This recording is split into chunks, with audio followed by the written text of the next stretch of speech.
ಪಕ್ಷಿಗಳ ಊರಿನಲ್ಲಿ ಅದು ಡಿಸೆಂಬರ್ ತಿಂಗಳು 31ನೇ ತಾರೀಕು ರಾತ್ರಿ. ಚಳಿ ತುಂಬಾನೇ ಭಯಂಕರವಾಗಿತ್ತು. ಆದ್ರೆ ಪಕ್ಷಿಗಳಲ್ಲಿ ಹೊಸ ಉತ್ಸಾಹ ಕಾಣಿಸ್ತಿತ್ತು. ಎಲ್ರೂ ನ್ಯೂ ಇಯರ್ ಸೆಲೆಬ್ರೇಷನ್ಗೋಸ್ಕರ ಊರಿನ ಮಧ್ಯದಲ್ಲಿರುವ ಒಂದು ದೊಡ್ಡ ಪಾರ್ಕಿಗೆ ಬಂದಿದ್ರು. ಆವಾಗ್ಲೇ ಅಲ್ಲಿಗೆ ಚಿಚುಕಾಗೆ ಚಿನ್ನುಕಾಗೆ ಇಬ್ರು ಬಂದ್ರು. ಚಿಚುಕಾಗೆ ವೇಷನ ನೋಡಿ ಎಲ್ರೂ ಆಶ್ಚರ್ಯಪಟ್ರು. ಅವಳು ಮೈಯಿಡಿ LED ಬಲ್ಬ್ಗಳನ್ನ ಸುತ್ಕೊಂಡಿದ್ಲು. ಅದನ್ನ ಆನ್ ಮಾಡಿದ್ರಿಂದ ಪಳಪಳ ಹೊಳಿತಾನೆ ಇತ್ತು. ತುಂಬಾನೇ ಕಾಮಿಡಿಯಾಗಿತ್ತು. ಸ್ವಿಚ್ ಆನ್ ಮಾಡಿದ ತಕ್ಷಣ ಪಳಪಳ ಅಂತ ಹೊಳಿತಾ ಇರುವ ಆ ಲೈಟ್ಗಳನ್ನ ನೋಡಿ ತುನಿಗುಬ್ಬಚ್ಚಿ ತುಂಬಾ ಆಶ್ಚರ್ಯದಿಂದ, ಅರೆ ಏನ್ ಚಿಚಿ ಇದು ವೇಷ? ಲೈಟ್ ಅಲಂಕಾರ ಮಾಡಿದ ಕ್ರಿಸ್ಮಸ್ ಟ್ರೀ ತರ ಇದೆಯಾ ನೀನು? ಆವಾಗ ಚಿಚುಕಾಗೆ, ಇದು ಹೊಸ ಟ್ರೆಂಡು. ಈ ರೀತಿನೇ ಪಟ್ಟಣದಲ್ಲಿ ಎಲ್ರೂ ಹಾಕೊಳ್ತಾ ಇದ್ದಾರೆ. ನನ್ ಮೈಯಲ್ಲಿರುವ ಈ ಲೈಟ್ಗಳನ್ನ ನೋಡಿ ಆ ಚಂದಮಾಮ ಕೂಡ ನಾಚಿಕೆ ಪಟ್ಕೊಳ್ಬೇಕು. ಆವಾಗ ಬುಜ್ಜಿ ನಗುನ ಕಂಟ್ರೋಲ್ ಮಾಡ್ಕೊಂಡು, ಅತ್ತೆ ನೋಡ್ಕೊಂಡ್ ಜೋಪಾನ, ಎಲ್ಲಾದ್ರೂ ವಯರ್ ಸಿಕ್ಕಾಕೊಂಡ್ರೆ ಕರೆಂಟ್ ಶಾಕ್ ಹೊಡೆಯುತ್ತೆ. ಆಮೇಲೆ ನ್ಯೂ ಇಯರ್ಗೆ ನೀವಿರೋದಿಲ್ಲ ನೋಡ್ಕೊಳ್ಳಿ. ಹಾಗೆಲ್ಲ ಏನೂ ಆಗಲ್ಲ ಬುಜ್ಜಿ, ನನಗೆ ಶಾಕ್ ಹೊಡೆಯಲ್ಲ, ನಾನೇ ಎಲ್ರಿಗೂ ಶಾಕ್ ಕೊಡೋದಲ್ವಾ? ಆವಾಗ ಮಹಿ ಹದ್ದು ಸುತ್ತಮುತ್ತ ನೋಡಿತು. ಡೆಕೋರೇಷನ್ ಮಾಡುವ ಜವಾಬ್ದಾರಿನ ಚಿಚು ತಗೊಂಡಿದ್ಲು. ಚಿಚು ಅಲ್ಲಿರುವ ಮರದಲ್ಲಿ ಬಲೂನ್ಗಳಿಗೆ ಬದಲಾಗಿ ಅವಳು ಖಾಲಿಯಾಗಿರುವ ಕವರ್ಗಳನ್ನ, ಖಾಲಿ ಚಿಪ್ಸ್ ಪ್ಯಾಕೆಟ್ಗಳನ್ನ ಕಟ್ಟಿದ್ಲು. ಏನ್ ಚಿಚು ಇದು? ಹೂಗಳಿಂದ ಬಲೂನಿಂದ ಅಲಂಕಾರ ಮಾಡ್ತೀಯಾ ಅಂತ ನೋಡಿದ್ರೆ ಖಾಲಿ ಕವರ್ಗಳನ್ನ ಯಾಕೆ ರೀತಿ ಕಟ್ಟಿದೀಯಾ? ಇದು ನಿಮಗೆ ಗೊತ್ತಿಲ್ಲ ಮಹಿ ಅವರೇ, ಇದು ರೀಸೈಕಲ್ ಪ್ರಾಸೆಸ್. ಇವಾಗ ಪಟ್ಟಣದಲ್ಲಿ ಟ್ರೆಂಡಿಂಗು. ಇದನ್ನ ಮಾಡೋದ್ರಲ್ಲಿ ₹1 ಕೂಡ ಖರ್ಚಾಗಲ್ಲ. ನಾನೆಷ್ಟು ಬುದ್ಧಿವಂತಿಕೆಯಿಂದ ಮಾಡಿದ್ದೀನಿ. ನೀನು ನಿನ್ನ ಬುದ್ಧಿವಂತಿಕೆನು ಸರಿ. ಕೇಕ್ ಎಲ್ಲಿ? ಅದನ್ನಾದ್ರೂ ತಗೊಂಡ್ ಬಂದಿದೀಯಾ? ಹಾ ತಗೊಂಡ್ ಬಂದಿನಿ. ಚಿನ್ನು ಕೇಕ್ ತಗೊಂಡ್ ಬರೋ. ಚಿನ್ನು ಒಂದು ಬಾಕ್ಸ್ ತಗೊಂಡ್ ಬಂದ.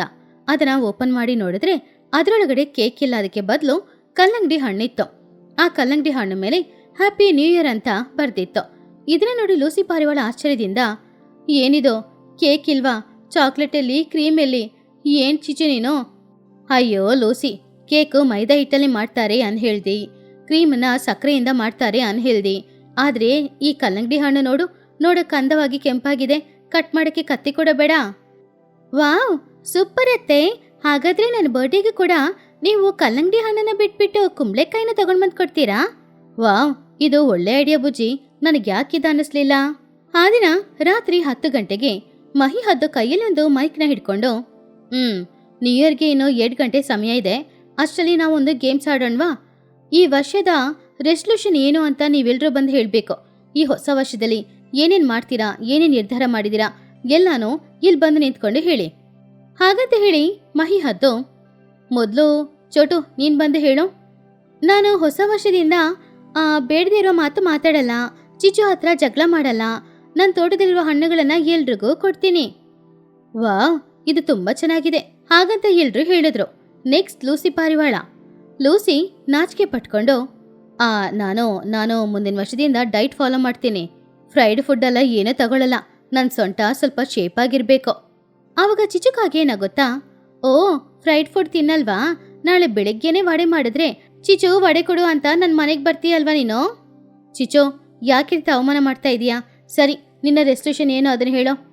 ಆವಾಗ ಚಿಚುಕಾಗೆ ಮೈಕ್ ಇಟ್ಕೊಂಡು ಸ್ಟೇಜಲ್ಲಿ ನಿಂತ್ಕೊಂಡಿದ್ಲು.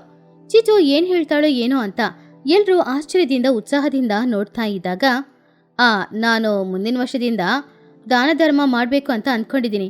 ನನ್ನ ಹತ್ರ ಇರುವ ಹಣ ಧಾನ್ಯ ಎಲ್ಲಾನು ಬಡವರಿಗೆ ದಾನ ಧರ್ಮ ಮಾಡಬೇಕು. ಹಾಗಂತ ಹೇಳಿದಾಗ ಕುರ್ಚಿಯಲ್ಲಿ ಕೂತ್ಕೊಂಡಿದ್ದ ಮಹಿ ಹದ್ದು ಢಮಾಲ್ ಅಂತ ಕೆಳಗಡೆ ಬಿತ್ತು. ಅಲ್ಲಿದ್ದ ಎಲ್ಲ ದೊಡ್ಡವರು ಕೂಡ ಮೂರ್ಛೆ ಹೋಗಿ ಬಿದ್ಬಿಟ್ರು. ಆವಾಗ ಬುಜ್ಜಿ ಕೂಡ ನಗುತ್ತಾ, ಅತ್ತೆ ನೀವು ದಾನ ಧರ್ಮ ಮಾಡ್ತೀರಾ? ಈ ವರ್ಷದಲ್ಲಿ ನನಗೆ ಸಿಕ್ಕಿರುವ ದೊಡ್ಡ ಶಾಕ್ ಇದೆ. ನೀವು ದಾನ ಧರ್ಮ ಮಾಡ್ತೀನಿ ಅಂತ ಹೇಳಿದ್ರೆ ಅದನ್ನ ನಾವು ನಂಬೋದಿಲ್ಲ.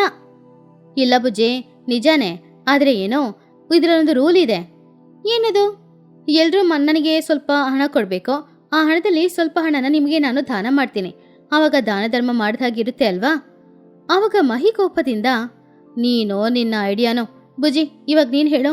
ನಾನು ಮುಂದಿನ ವರ್ಷದಿಂದ ನಮ್ಮಮ್ಮ ಏನು ಹೇಳಿದ್ರು ಅದನ್ನ ಹಾಗೇನೆ ಕೇಳ್ತೀನಿ. ದಿನಕ್ಕೆ 2 ಗಂಟೆ ಸಮಯ ಓದ್ತೀನಿ. ತುಂಟತನನ ಕಡಿಮೆ ಮಾಡ್ಕೊಳ್ತೀನಿ. ಅದನ್ನು ಕೇಳಿ ತುನಿ, ನಿಜವಾಗ್ಲೂನಾ? ತುಂಬಾ ಸಂತೋಷ ಬುಜ್ಜಿ. ಬುಜ್ಜಿ ಸುಳ್ಳು ಹೇಳ್ಬೇಡ. ನೆನ್ನೆ ತಾನೇ ಹೇಳ್ದೆ ನಾಳೆ ರಜೆ ಹಾಕಿ ನಾವು ಸ್ಕೂಲಿಗೆ ಹೋಗೋದು ಬೇಡ, ಮೂವಿಗೆ ಹೋಗೋಣ ಅಂತ. ಆವಾಗ ಬುಜ್ಜಿ, ಸುಮ್ನಿರೋ ಚಿನ್ನು, ಅದು ನಮ್ಮೊಳಗಡೆ ರಹಸ್ಯ, ಹೊರಗಡೆ ಹೇಳ್ಬೇಡ. ಅದನ್ನ ಕೇಳಿ ಎಲ್ರು ನಗಾಡಿದ್ರು. ಕೊನೆಗೆ ಮಹಿ ಹದ್ದು ಬಂದು, ನಾನು ಇನ್ನು ಹೊಸ ವರ್ಷದಿಂದ ಕೋಪ ಕಡಿಮೆ ಮಾಡ್ಕೊಳ್ತೀನಿ. ನೀವು ಯಾರು ಏನು ತಪ್ಪು ಮಾಡಿದ್ರೂ ನಾನು ಬೈಯೋದಿಲ್ಲ. ಹಾಗಾದರೆ ಚೆಕ್ ಮಾಡಿ ನೋಡೋಣವಾ? ಇವಾಗ ನಾನು ನಿಮ್ಮ ಮೇಲೆ ನೀರು ಇದ್ದೀನಿ, ನೀವು ಬೈಬಾರ್ದು. ಚಿಚ್ಚು, ರೆಸಲ್ಯೂಷನ್ ನಾಳೆಯಿಂದ. ಇವತ್ತು ಮಾಡಿದ್ರೆ ಕೊಂದಾಕ್ಬಿಡ್ತೀನಿ. ರಾತ್ರಿ 11 ಗಂಟೆ ಸಮಯ. ಪುನಃ ಒಂದು ಹೊಸ ಗೇಮ್ ಆಡೋಣ ಅಂತ ಅಂದ್ಕೊಂಡ್ರು. ಆವಾಗ ಕುಹುಬಾತು ಸ್ಟೇಜ್ ಮೇಲೆ ನಿಂತ್ಕೊಂಡು ಒಂದು ಸುಂದರವಾದ ಹಾಡು ಹಾಡಿದ್ಲು. ಎಲ್ಲರೂ ಜೋರಾಗಿ ಕೈ ಚಪ್ಪಾಳೆ ತಟ್ಟಿದ್ರು. ಆಮೇಲೆ ಲೂಸಿ ಪಾರಿವಾಳ ಒಂದು ಡ್ಯಾನ್ಸ್ ಮಾಡಿದ್ಲು. ಇವಾಗ ಚಿಚುಕಾಗೆ ಹಾಡು ಹಾಡೋದು. ಚಿಚುಕಾಗಿ ಜೋರಾಗಿ, ನಿಮ್ಮೆಲ್ಲರಿಗೋಸ್ಕರ ನಾನೊಂದು ರ್ಯಾಪ್ ಸಾಂಗ್ ಹಾಡ್ತೀನಿ ಕೇಳಿ. DJ ಚಿಚ್ಚು ಇನ್ ದ ಹೌಸ್, ಯೋ ಯೋ ಯೋ ಹಾಗಂತ ಹಾಡು ಹಾಡ್ತಾ ಇದ್ದಾಗ ಎಲ್ರೂ ಕಿವಿನ ಮುಚ್ಕೊಂಡ್ರು. ಕಾವ್ ಕಾವ್ ಕಾವ್, ನಾನೇ ಕಾಗೆ, ನನ್ನ ಹೆಸರು ಚಿಚ್ಚು, ಯೋ ಯೋ ಯೋ.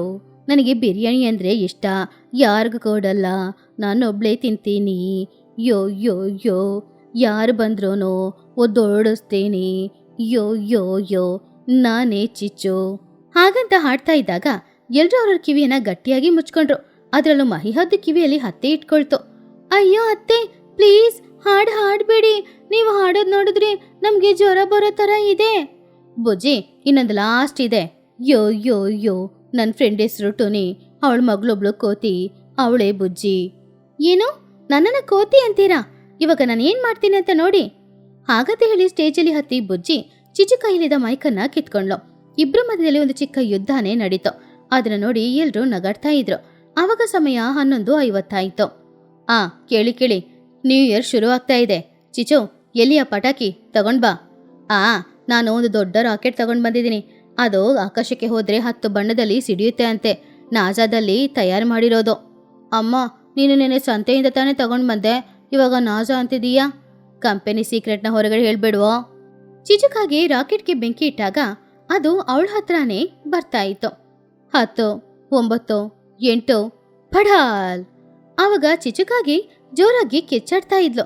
ಎಲ್ರೂ ನ್ಯೂ ಇಯರ್ ಹೇಳ್ತಾ ಇದ್ದಾಗ, ಅಯ್ಯೋ ರಾಕೆಟು ನನ್ನ ಮುಖದ ಮೇಲೆ ಬಂದ್ಬಿತ್ತು, ನನ್ನ ಮುಖ ಎಲ್ಲಾನು ಕಪ್ಪಾಗ್ಬಿಟ್ಟಿದೆ.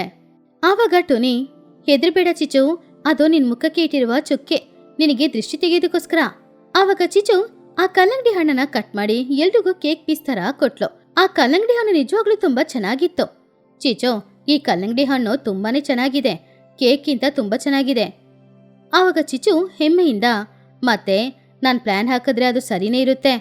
ಎಲ್ರೂ ಒಬ್ರಿಗೊಬ್ರು ವಿಶೇಷಗಳನ್ನ ಹೇಳ್ಕೊಂಡ್ರು. ಆಮೇಲೆ ಕುಹುಬಾತು ಎಲ್ರಿಗೋಸ್ಕರನು ಸ್ವೀಟ್ ತಗೊಂಡ್ ಬಂದ್ ಕೊಟ್ಲು.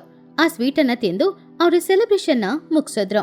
ಆವಾಗ ಬುಜ್ಜಿಗೂ ಬಚ್ಚಿ, ಫ್ರೆಂಡ್ಸ್, ಈ ವರ್ಷದಲ್ಲಿ ಅಪ್ಪ ಅಮ್ಮನ ಮಾತು ಕೇಳಬೇಕು, ಜಾಸ್ತಿ ತುಂಟದನ್ನ ಮಾಡಬಾರ್ದು, ಚೆನ್ನಾಗಿ ಓದ್ಬೇಕು, ಇದು ನಮ್ಮ ರೆಸಲ್ಯೂಷನ್. ಹ್ಯಾಪಿ ನ್ಯೂ ಇಯರ್ ಹಾಗಂತ ಹೇಳ್ತಾ ಇದ್ದಾಗ ದೊಡ್ಡವರು ಕೂಡ ಹ್ಯಾಪಿ ನ್ಯೂ ಇಯರ್ ಅಂತ ಹೇಳಿ ಎಲ್ಲರೂ ಸಂತೋಷವಾಗಿ ನ್ಯೂ ಇಯರ್ ಸೆಲೆಬ್ರೇಷನ್ನ ಮುಗಿಸಿದ್ರು. ಪಕ್ಷಿಗಳ ಊರಿನಲ್ಲಿ ಚಳಿ ತುಂಬಾನೇ ಜಾಸ್ತಿ ಇತ್ತು. ಬೆಳಿಗ್ಗೆ ಸ್ವಲ್ಪ ಬಿಸಿಲಿದ್ರೂ ಕೂಡ ಸಂಜೆ ಸಮಯ 4 ಗಂಟೆಗೆ ಸೂರ್ಯ ಮಾಯವಾಗ್ತಾ ಇದ್ದ. ತಕ್ಷಣ ಚಳಿನೂ 10 ಪಟ್ಟು ಹೆಚ್ಚಾಗ್ತಾ ಇತ್ತು. ಪಕ್ಷಿಗಳೆಲ್ಲರೂ ಕೂಡ ಆ ಚಳಿ ತಡ್ಕೊಳಕ್ಕಾಗದೆ ಸ್ವಲ್ಪ ಬೇಗನೆ ಅವ್ರವ್ರ ಮನೆಗೆ ವಾಪಸ್ ಬರ್ತಾ ಇದ್ರು. ಆ ದಿನ ಸಂಜೆ ಸಮಯ ಟುನಿಗುಬ್ಬಚ್ಚಿ ಚೋಟಿಗಿಳಿ ಇಬ್ರು ಕೂಡ ಹೊಲ ಕೆಲಸ ಮುಗಿಸ್ಕೊಂಡು ಮನೆಗೆ ವಾಪಸ್ ಹೋಗ್ತಾ ಇದ್ದಾಗ ಅವ್ರಿಗೆ ಚಳಿ ತಡ್ಕೊಳಕ್ಕಂತೂ ಆಗ್ಲೇ ಇಲ್ಲ. ಅಯ್ಯೋ ಟೋನಿ, ಏನಿದು ಇಷ್ಟು ಚಳಿ ಆಗ್ತಾ ಇದೆ? ಈ ಚಳಿ ತಡ್ಕೊಳಕ್ಕೆ ನನ್ನಿಂದ ಆಗ್ತಾನೇ ಇಲ್ಲ. ಸ್ವಲ್ಪ ಬೇಗ ಮನೆಗೆ ಹೋದ್ರೆ ಚೆನ್ನಾಗಿರುತ್ತೆ ಅಲ್ವಾ? ಹೌದು ಚೋಟು, ಈ ಚಳಿಯಲ್ಲಿ ಬಿಸಿ ಬಿಸಿಯಾಗಿ ಮೆಣಸಿನಕಾಯಿ ಬಜ್ಜಿ ಮಾಡಿದ್ರೆ ಎಷ್ಟು ಚೆನ್ನಾಗಿರುತ್ತೆ. ಆದ್ರೆ ಮನೆಗೆ ಹೋಗಿ ಚಳಿಯಲ್ಲಿ ಕೆಲಸ ಮಾಡೋಕ್ಕೂ ಕೂಡ ಕಷ್ಟ ಆಗುತ್ತೆ.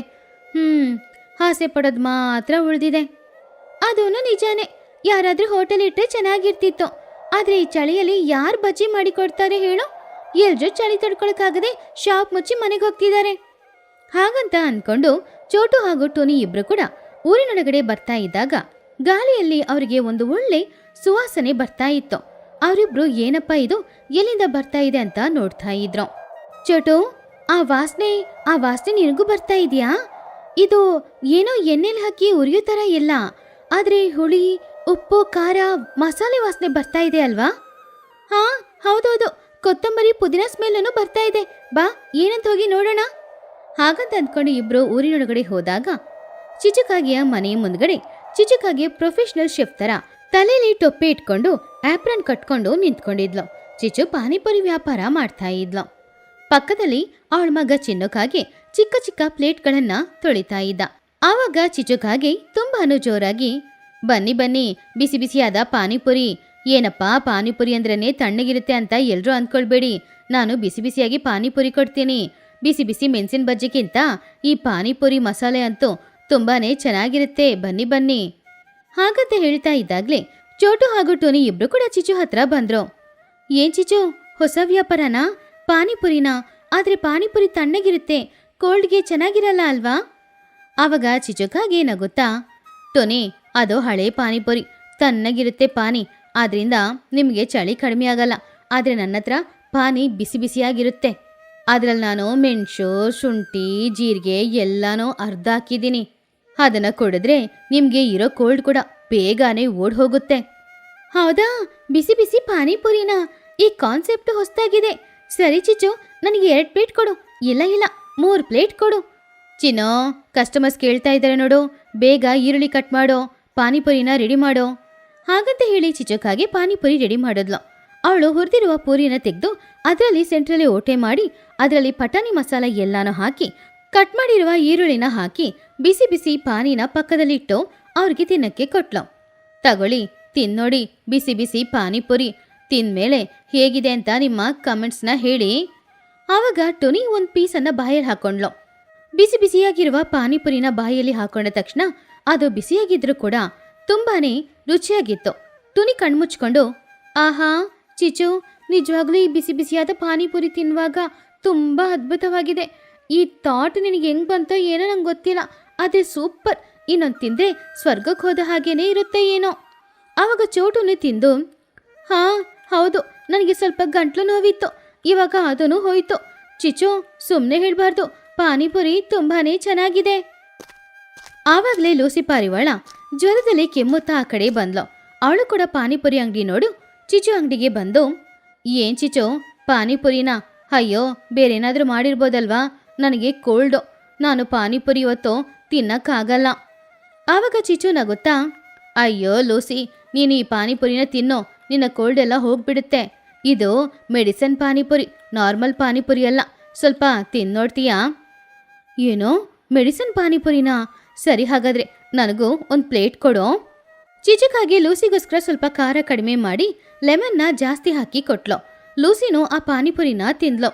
ಆಹಾಹಾ, ಖಾರ ಕಮ್ಮಿ, ಹುಳಿ ಹುಳಿ. ನಿಜವಾಗ್ಲೂ ಈ ಪಾನಿಪುರಿ ತುಂಬ ಚೆನ್ನಾಗಿದೆ ಚಿಚು. ಆವಾಗಲೇ ಬುಜ್ಜಿ ಸ್ಕೂಲಿಂದ ವಾಪಸ್ ಬಂದಿದ್ಲು. ಅಮ್ಮ ಅಮ್ಮ, ಪಾನಿಪುರಿನಾ?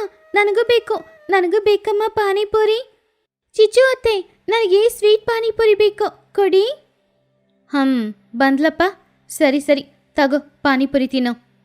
ಬುಜ್ಜಿ, ನಿನ್ಗಿಷ್ಟವಾದ ಸ್ವೀಟ್ ಪಾನಿಪುರಿ ಕೊಡ್ತೀನಿ, ಜೊತೆಗೆ ಸ್ವಲ್ಪ ಪಾನಿನೂ ಕೊಡಿ, ಆವಾಗಲೇ ಚಳಿಗೆ ಒಳ್ಳೇದು. ಹಾಗಂತ ಹೇಳಿ ಚಿಚುಕಾಗಿ ಸ್ವೀಟ್ ಪಾನಿಪುರಿನ ಬುಜ್ಜಿಗೆ ತಿನ್ನಕ್ಕೆ ಕೊಟ್ಲು. ಬುಜ್ಜಿ ತಿನ್ನೋಡಿ, ವಾವ್ ಚಿಚು ಅತ್ತೆ, ನಿಜವಾಗ್ಲೂ ಈ ಸ್ವೀಟ್ ಪಾನಿಪುರಿ ತುಂಬಾನೇ ಚೆನ್ನಾಗಿದೆ.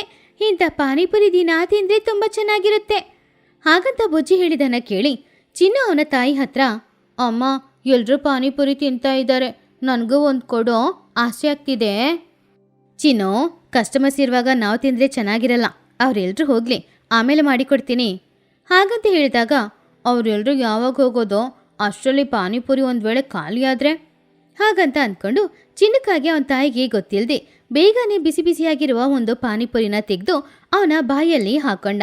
ಆದರೆ ಅದು ತುಂಬಾ ಬಿಸಿಯಾಗಿರೋದ್ರಿಂದ, ಹೋ ಹೋ ಹೋ ಅಮ್ಮ ಅಮ್ಮ, ಬಿಸಿ ಬಿಸಿ, ಹೂ ಹೂ ಅಮ್ಮ, ಬಿಸಿ ಬಿಸಿ. ಎಲ್ಲರೂ ಅದನ್ನು ನೋಡಿ ನಗಾಡ್ತಾ ಇದ್ರು. ಅದಕ್ಕೆ ಹೇಳೋದು, ಅಮ್ಮ ಹೇಳೋ ಮಾತನ್ನ ಕೇಳಬೇಕು ಅಂತ. ಆಮೇಲೆ ಕೊಡ್ತೀನಿ ಅಂತ ಅತ್ತೆ ಹೇಳಿದ್ರು ತಾನೆ, ನೀನು ಕೇಳಿದ್ಯಾ? ಅಮ್ಮನ ಹತ್ರ ಸುಳ್ಳು ಹೇಳಿದ್ರೆ ನೋಡು, ಇದೇ ರೀತಿಯೇ ಆಗೋದು. ಆವಾಗ ಚಿಚು ನಗುತ್ತಾ, ಅಮ್ಮನ ಮಾತು ಕೇಳಿಲ್ಲ ಅಂದರೆ ಹೀಗೇನೆ ಆಗೋದು. ಚಿನ್ನೋ, ನಿನಗೋಸ್ಕರ ತೆಗ್ದಿಡ್ತೀನಿ ಕಣೋ, ಆಮೇಲೆ ನೀನು ತಿನ್ನೋ. ಹಾಗಂತ ಹೇಳಿ ಎಲ್ಲರೂ ನಗಾಡ್ತಾ ಇದ್ರು. ಸ್ವಲ್ಪ ಹೊತ್ತು ಎಲ್ಲರೂ ಮಾತಾಡ್ಕೊಳ್ತಾ ಇದ್ರು. ಆವಾಗಲೇ ಮಹಿಹದ್ದು ಹಾಗೂ ಕುಹುಬಾತು ಕೂಡ ಪಾನಿಪುರಿ ತಿನ್ನೋದಕ್ಕೋಸ್ಕರ ಚಿಚು ಅಂಗಡಿಗೆ ಬಂದರು. ಅವರಿಬ್ರು ಕೂಡ ಪಾನಿಪುರಿನ ತಿನ್ನೋಡಿ, ಚಿಚು, ನಿನ್ನ ಕೈಯಲ್ಲೇನೋ ಮ್ಯಾಜಿಕ್ ಇದೆ, ನಿಜವಾಗ್ಲೂ ಪಾನಿಪುರಿ ತುಂಬಾ ಚೆನ್ನಾಗಿದೆ. ಅದರಲ್ಲಿ ಬಿಸಿ ಬಿಸಿ ಪಾನಿಪುರಿ ಕಾನ್ಸೆಪ್ಟ್ ಅಂದು ತುಂಬಾ ಹೊಸ್ತು, ಆದರೆ ಚೆನ್ನಾಗಿದೆ. ನಾಳೆ ಸ್ವಲ್ಪ ಈ ದಹಿಪುರಿನೂ ಮಾಡಿಡ್ತೀಯಾ? ದಹಿಪುರಿ ಅಂದರೆ ಸ್ವಲ್ಪ ಕೋಲ್ಡ್ ಆಗಿರುತ್ತೆ ಅಲ್ವಾ, ಅದು ಈ ಚಳಿಗೆ ಚೆನ್ನಾಗಿರಲ್ಲ. ನಾನು ಬೇಕಾದರೆ ರಾಗಿ ಹಿಟ್ಟಿಂದ ಏನಾದರೂ ಹೊಸದಾಗಿ ಸ್ಟಫ್ ಏನಾದರೂ ರೆಡಿ ಮಾಡಿ ಕೊಡ್ಲಾ? ಇಲ್ಲ ಇಲ್ಲ, ಬೇಡ ಬೇಡ, ಹೊಸದಾಗಿ ಏನು ಪ್ರಯೋಗ ಮಾಡೋದು ಬೇಡ. ಈ ಪಾನಿಪುರಿನೇ ಚೆನ್ನಾಗಿದೆ ಬಿಡೋ. ಹಾಗೆ ಎಲ್ಲರೂ ಕೂಡ ಪಾನಿಪುರಿ ತಗೊಂಡು ತಿಂತಾ ಇದ್ರು. ಚಿಚುಕಾಗಿಯ ವ್ಯಾಪಾರ ಅಂತೂ ತುಂಬಾನೇ ಚೆನ್ನಾಗಿ ನಡೀತಾ ಇತ್ತು. ಬಂದವರು ಎಲ್ಲರೂ ಕೂಡ ಪಾನಿಪುರಿ ತಿಂದು ಹೋಗ್ತಾ ಇದ್ರು. ಆದರೆ ಚಿಚುಕಾಗಿಯ ಗೆಳತಿಯರು ಮಾತ್ರ ಇನ್ನೂ ಅಲ್ಲೇ ನಿಂತ್ಕೊಂಡು ಮಾತಾಡ್ತಿದ್ರು. ಚಿನ್ನು, ವ್ಯಾಪಾರ ಚೆನ್ನಾಗಿ ನಡೀತಲ್ವಾ? ಆ ಹಣದ ಪೆಟ್ಟಿಗೆನೆ ತೆಗಿ. ಎಷ್ಟು ಹಣ ವಸೂಲಿಯಾಗಿದೆ ಅಂತ ಸ್ವಲ್ಪ ಲೆಕ್ಕ ಮಾಡಿ ನೋಡಬೇಕು ಅಲ್ವಾ? ಅಮ್ಮ, ಪೂರಿ ಖಾಲಿ ಆಯಿತು. ನನ್ನ ಪೂರಿ, ನನಗೆ ಪಾನಿಪುರಿ ಇಲ್ವಾ? ಅಯ್ಯೋ, ನಿನಗೋಸ್ಕರ 5 ಪಾನಿಪುರಿ ತೆಗೆದಿಟ್ಟಿದ್ದೀನಿ ಕಣೋ, ಕೊಡಕ್ಕೆ ಮರ್ತೋದೆ ಅಷ್ಟೇ. ತಗೋ, ಹೊಟ್ಟೆ ತುಂಬ ತಿನ್ನು. ಚಿನ್ನುಕಾಗೆ ಸಂತೋಷವಾಗಿ ಆ ಪಾನಿಪುರಿನ ತಿಂದ. ಆವಾಗ ಚಿಚುಕಾಗೆ ಹಣದ ಪೆಟ್ಟಿಗೆ ಇಟ್ಕೊಂಡು ಎಷ್ಟು ಹಣ ಕಲೆಕ್ಟ್ ಆಗಿದೆ ಅಂತ ನೋಡ್ತಾ ಇದ್ಲು. ಚಿಚೋ, ಎಷ್ಟು ರೇಟ್ ಆಯ್ತೋ ಅದನ್ನು ಹೇಳೋ. ಆವಾಗ ಚಿಚುಕಾಗೆ ನಗುತ್ತಾ ತಮಾಷೆಗೋಸ್ಕರ ಪಾನಿಪುರಿ ಒಂದು ಪ್ಲೇಟ್ 20 ರೂಪಾಯಿ, ಬಿಸಿ ಬಿಸಿಯಾಗಿ ಪಾನಿ ಕೊಟ್ಟಿದ್ದಕ್ಕೆ ಒಂದು 10 ರೂಪಾಯಿ, ಆಮೇಲೆ ವಾಸನೆಗೆ ಒಂದು 50 ರೂಪಾಯಿ, ಟೋಟಲ್ ಆಗಿ 80 ರೂಪಾಯಿ ಆಯಿತು ಮಹಿ ಆಶ್ಚರ್ಯದಿಂದ, ಏನೋ ವಾಸನೆಗೆ 50 ರೂಪಾಯಾ? ಅದಕ್ಕೂ ಕೂಡ ಚಾರ್ಜ್ ಮಾಡ್ತಾರೆ ಏನೋ? ಆವಾಗ ಬುಜ್ಜಿಗುಬ್ಬಚ್ಚಿ, ಅಯ್ಯೋ ಮಹಿ ಅತ್ತೆ, ಚಿಚ್ಚು ಅತ್ತೆ ತಮಾಷೆ ಮಾಡ್ತಾ ಇದ್ದಾರೆ. ವಾಸನೆಗೆಲ್ಲ ಕೊಡೋದು ಬೇಡ, ಬರೀ ಪೂರಿಗೆ ಮಾತ್ರ ಕೊಡಿ. ಚಿಚ್ಚು ಕೂಡ ನಗುತ್ತಾ, ಬುಜ್ಜಿಗಾದರೂ ನಾನು ಮಾತಾಡ್ದ ಅರ್ಥ ಆಯಿತು, ಸುಮ್ಮನೆ ಕೇಳಿದೆ, ಪೂರಿಗೆ ಮಾತ್ರ ಹಣ ಕೊಡಿ ಸಾಕು. ಹಾಗೆ ಎಲ್ಲರೂ ಕೂಡ ಅವ್ರ ತಿಂದ ಪಾನಿಪುರಿಗೆ ಹಣನ ಕೊಟ್ಟು ಚಿಚುಕಾಗಿನ ಬಾಯಿ ತುಂಬ ಹೊಗಳಿ ಅಲ್ಲಿಂದ ವಾಪಸ್ ಮನೆಗೆ ಹೋದ್ರು. ಟೊನಿ, ಎಲ್ಲದಕ್ಕೂ ಕಾರಣ ನೀನೇ. ನೀನು ನೆನ್ನೆ ಐಡಿಯಾ ಕೊಡಲಿಲ್ಲ ಅಂದರೆ ನಾನು ಈ ವ್ಯಾಪಾರನೇ ಶುರು ಮಾಡ್ತಾ ಇರ್ತಿರ್ಲಿಲ್ಲ. ಅದಕ್ಕೆ ದಿನ ನಿನಗೂ ಬುಜ್ಜಿಗೂ ನನ್ನ ಅಂಗಡಿಯಲ್ಲಿ ಪಾನಿಪುರಿ ಫ್ರೀ. ಆವಾಗ ಟೊನಿ, ಅಯ್ಯೋ ಚಿಚು, ನಿನಗೆ ವ್ಯಾಪಾರ ಮಾಡಿ ನೀನು ಚೆನ್ನಾಗಿದ್ರೆ ನನಗೆ ಖುಷಿ ತಾನೇ. ನನಗೆ ಫ್ರೀ ಎಲ್ಲ ಏನು ಬೇಡ. ಅದೆಲ್ಲ ಆಗಲ್ಲ, ಫ್ರೀಯಾಗಿ ತಗೊಳ್ಬೇಕಷ್ಟೆ. ಅಂದರೆ ದಿನ ನಾನು ಸ್ವೀಟ್ ಪಾನಿಪುರಿ ತಿಂತೀನಾ, ಜೊತೆಗೆ ಬಿಸಿ ಬಿಸಿಯಾದ ಪಾನಿ. ವಾವ್ ಚಿಚ್ಚು ಅತ್ತೆ, ಇದು ಒಳ್ಳೆ ಆಫರ್. ಅಮ್ಮ ಬರಲಿಲ್ಲ ಅಂದ್ರು ನಾನಂತೂ ಬರ್ತೀನಿ, ಸರಿನಾ? ಹಾಗೆ ಆ ದಿನ ರಾತ್ರಿ ಚಿಚುಕಾಗಿಯ ಪಾನಿಪುರಿ ವ್ಯಾಪಾರ ತುಂಬ ಚೆನ್ನಾಗಿ ನಡೀತು. ಆ ಚಳಿಗಾಲದಲ್ಲಿ ಆ ಪಾನಿಪುರಿ ಎಲ್ರಿಗೂ ಇಷ್ಟನೂ ಆಗಿತ್ತು.